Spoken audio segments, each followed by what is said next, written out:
Pues abrimos ya este espacio de educación financiera en Mercado Abierto. Cada semana a esta hora tratamos de aportar nuestro granito de arena en esta materia, explicar conceptos, ofrecer pautas para fomentar precisamente el conocimiento y la independencia financiera. Abordamos cuestiones que puedan aportar en definitiva para esas decisiones económicas de ahorro y de inversión desde una perspectiva siempre informada. Esta tarde vamos a abordar cuestiones como qué pautas hay que seguir para invertir en tiempos convulsos y volátiles, como los que estamos viendo ahora mismo, o cómo la inteligencia artificial se podría utilizar en estrategias de inversión y hacerlo de forma correcta. Nos acompaña para ello José Luis Díaz, que es trader y especialista en opciones. José Luis, ¿qué tal? Muy buenas tardes. Hola Lucía, buenas tardes. Y ponemos especialmente el acento en esta cuestión que citábamos lo último, en la inteligencia artificial, porque en las últimas horas la CNMV ha alertado sobre los riesgos de utilizar la inteligencia artificial como asesor de inversiones. Desde hace meses viene vigilando el regulador el uso que hacen bancos, también gestoras y asesores de esta herramienta. ¿Cuál es su visión? ¿Es aconsejable utilizar la inteligencia artificial en materia de inversión? Bueno, pues me alegro mucho de que me hagas esta pregunta, porque tan solo hace unos días en mi newsletter hablaba de la IA y cómo la puse un problema muy sencillo de resolver y bueno, un problema que puede resolver incluso un niño y no fue capaz de hacerlo, ¿no? El juego era muy sencillo, era 6, 5, 4, 3 y tenía que conseguir la cifra exacta de 24. Bueno, pues al final no fue capaz. Yo esperaba que hiciera 5 menos 4, 1, 1 más 3, 4, 6 por 4, 24. Pero no. Entró en un bucle y al final me dijo que 6 por 3 son 24.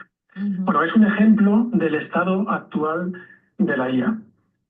La IA actualmente, para un inversor, puede procesar grandes volúmenes de datos, precios, noticias, casi en tiempo real, pero bueno, también puede identificar patrones y tendencias como no lo haría un humano. Puede identificar, por ejemplo, la tendencia, la estacionalidad, el ruido de mercado, pero la creación de sistemas de inversión tiene sus riesgos. El diseño de sistemas tiene puntos críticos. El más crítico es la sobreoptimización, pero hay muchos más. Y puede que en algún momento de todos esos puntos críticos la IA nos esté metiendo un 6 por 3, 24 cuando realmente es 6 por 3, 18. Y nuestro sistema en real no funcione. Los sistemas funcionan todos muy bien en testeo, pero cuando pasan a real muy pocos lo hacen bien. Luego, en mi opinión, hace muy bien la CNMV de alertar de los riesgos que tiene la IA para operar sistemas. Siempre hay factores en todo caso que desestabilizan. Los mercados no son nunca fáciles, pero además hay momentos que son más complicados que otros y más inciertos. El actual, pues lo estamos viendo, es bastante incierto, sobre todo pues por esa actual administración Trump, que es muy activa y sus actuaciones complican el hacer previsiones y el situar un escenario de inversión. En momentos de incertidumbre como el actual, ¿cómo debería actuar un inversor? Bueno, lo primero es valorar la situación actual en su justa medida. Un inversor no puede tomar decisiones motivadas por el miedo. Los mercados a corto plazo son pura psicología.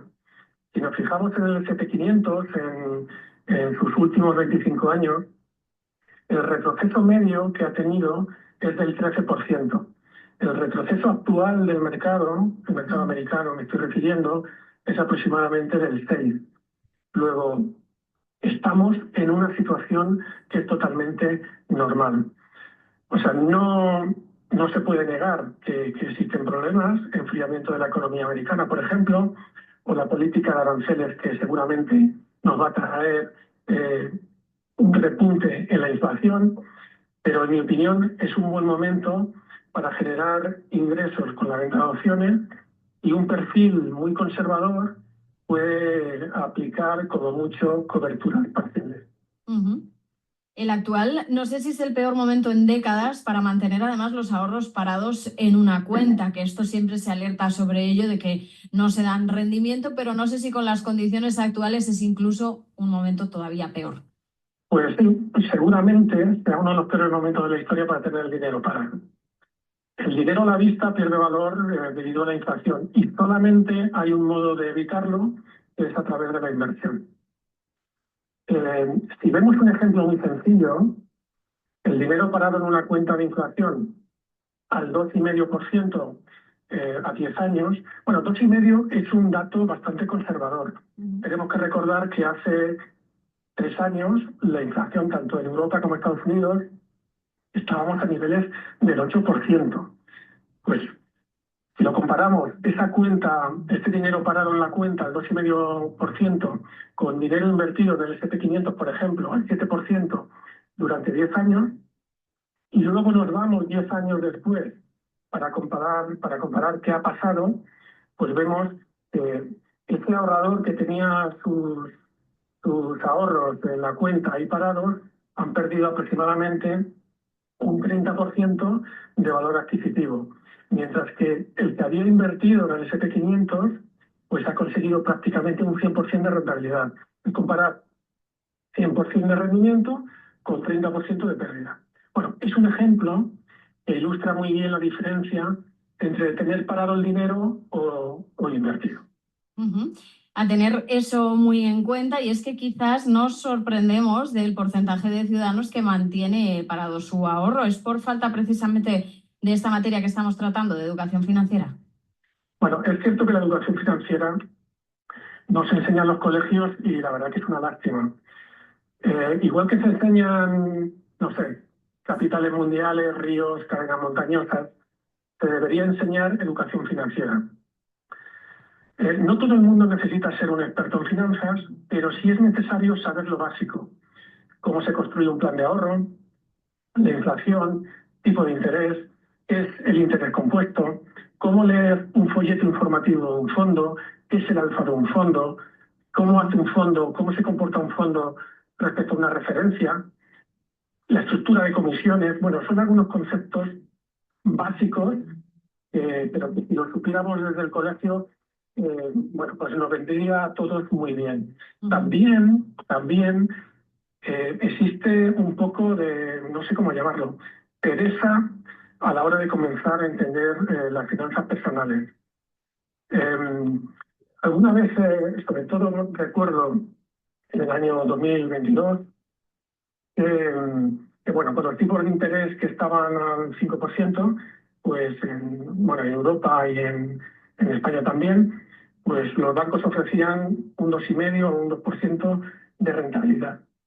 Bueno, pues por ejemplo, hay una estrategia con opciones que se consigue capturar todo el tipo de interés, en este caso el 5%.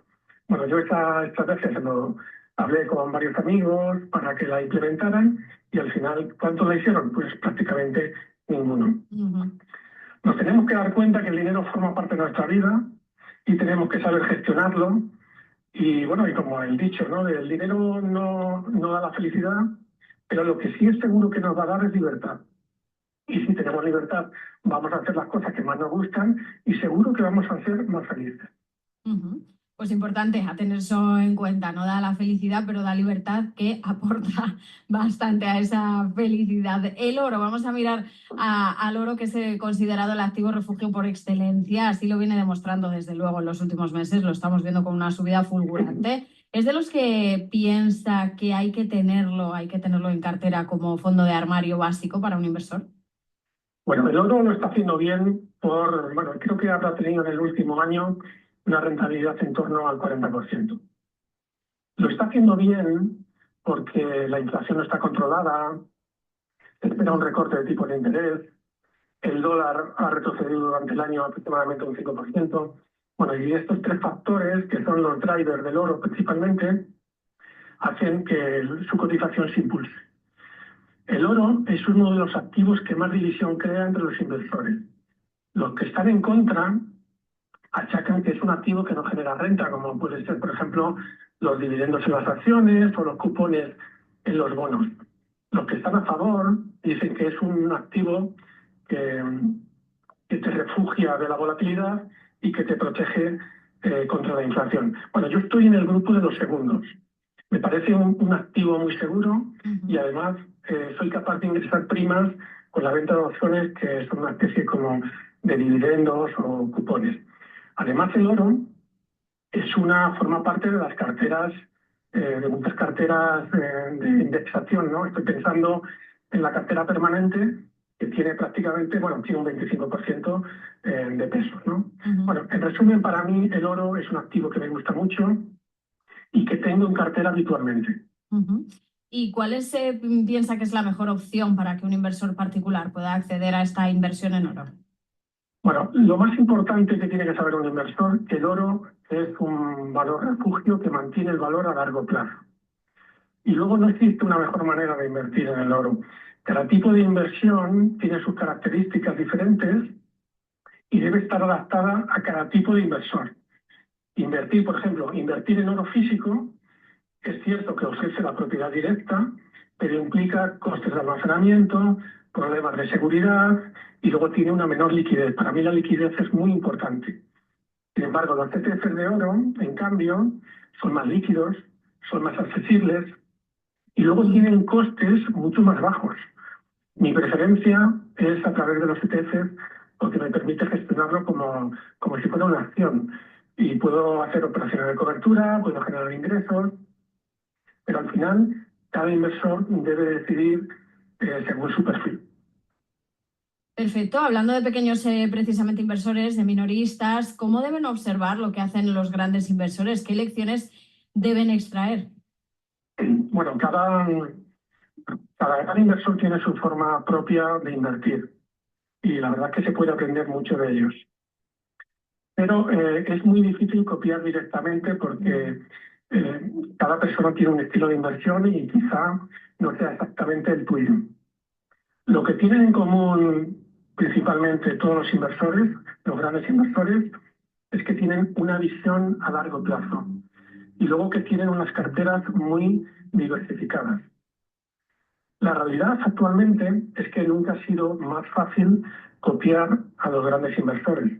En Estados Unidos existen los formularios trimestrales 13F.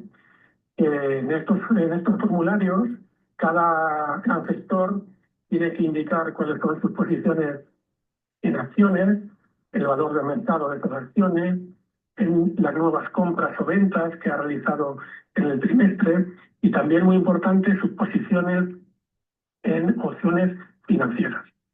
Algo que ya es común entre los grandes inversores es el uso de opciones financieras. Con el uso de opciones consiguen comprar, por ejemplo, una acción con rebaja, mucho más barata, consiguen cubrir una acción ante retrocesos de mercado, también consiguen generar ingresos de una manera constante, como si fuera una especie de dividendo, podríamos decir.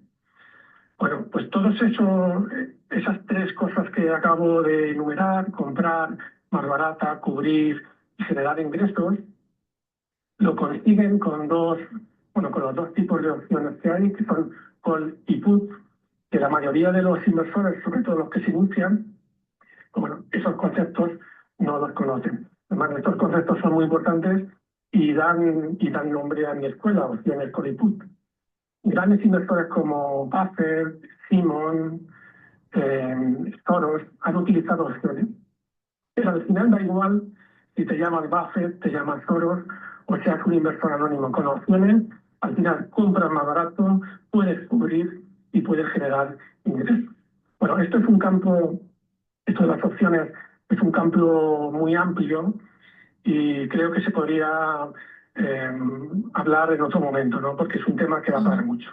Importante en todo caso ese mensaje que hay que tener cuidado al tratar de copiar y replicar a los grandes inversores. Y es que desde su experiencia de 25 años como profesional en el mundo de la inversión, ¿qué ideas concretas o qué aprendizajes le han ayudado más que ha visto hacer a los grandes inversores y de qué nombres habría aprendido más?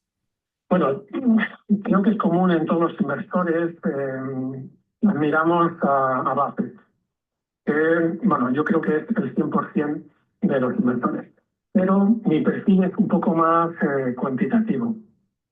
Las dos personas que más admiro dentro del mundo del trading y la inversión son Gene Simmons, que en su fondo Medallion consiguió rentabilidades superiores al 60%, aplicando únicamente un enfoque basado en modelos matemáticos y estadísticos.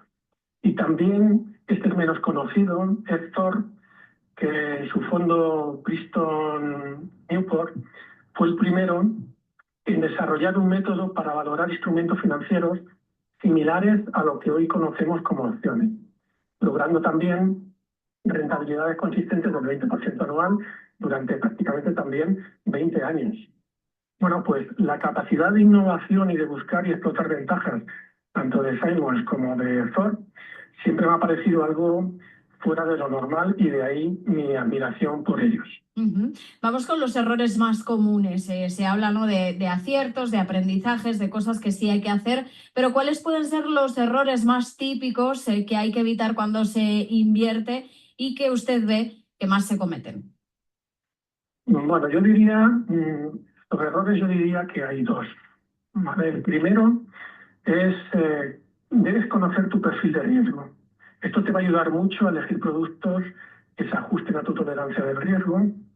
No es lo mismo, no puede invertir igual una persona que tenga un perfil muy conservador a una persona que tenga un perfil muy especulativo. Cada persona, cada inversor siente las pérdidas de una manera diferente y particular. Ese sería el primer error.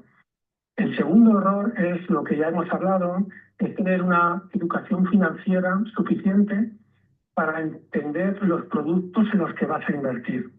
Por ejemplo, si vas a invertir en un fondo de inversión, pues hay algunos parámetros que son muy importantes para revisar.